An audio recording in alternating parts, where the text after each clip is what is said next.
Добрый день, уважаемые пациенты и посетители нашего канала. Сегодня мы разберем очередной клинический случай. Это возникновение боли в горле, кашля у девушки после орального секса.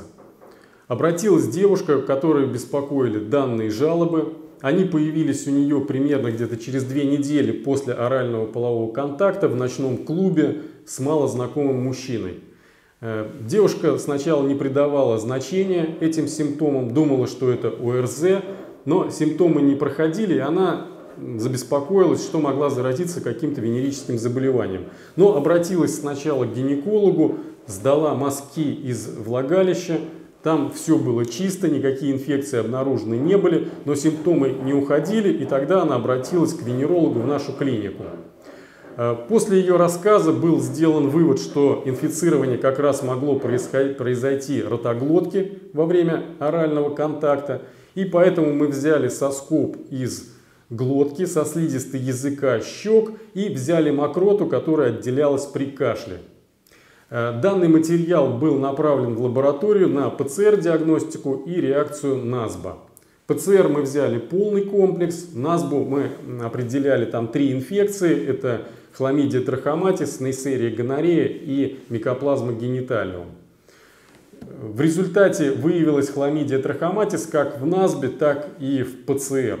То есть был сделан вывод, что у данной девушки развился хламидийный ларингит, а скорее всего и поражение еще глотки, вызванное как раз хламидией трахоматис. Было назначено лечение по схеме хронического хламидиоза в течение 3 недель. Почему мы так сделали? Дело в том, что данные симптомы беспокоили уже девушку больше 1,5 месяцев. Поэтому для перестраховки мы решили все-таки пролечить ее по более серьезной схеме, чтобы исключить развитие действительно хронического персистирующего хламидиоза, который возникает при вот таких слабых коротких схемах. Причем сначала девушка думала, что это ОРЗ, она полоскала горло, то есть применяла различные противовоспалительные средства, но симптомы не уходили.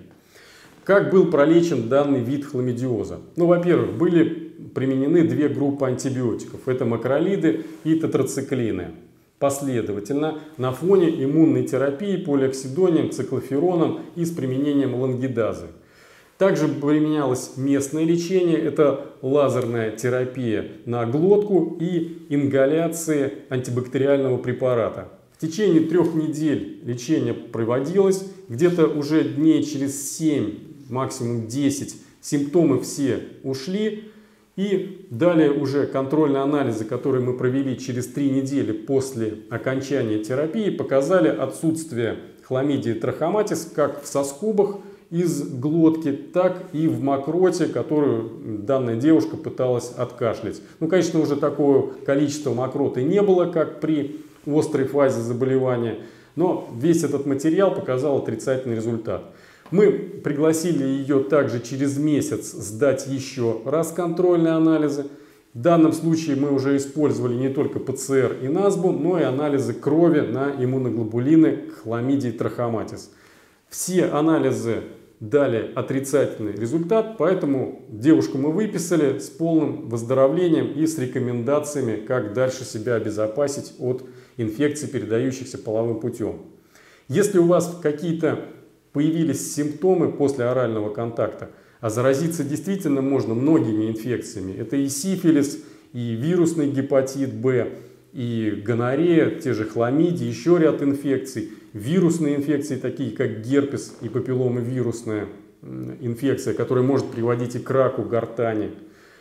Поэтому, если симптомы появились и нужна наша помощь, звоните, контакты в конце ролика есть. Также все есть контакты и ссылка на сайт клиники в описании к ролику под видео. Приходите, мы обязательно вам поможем. Спасибо за внимание, будьте здоровы!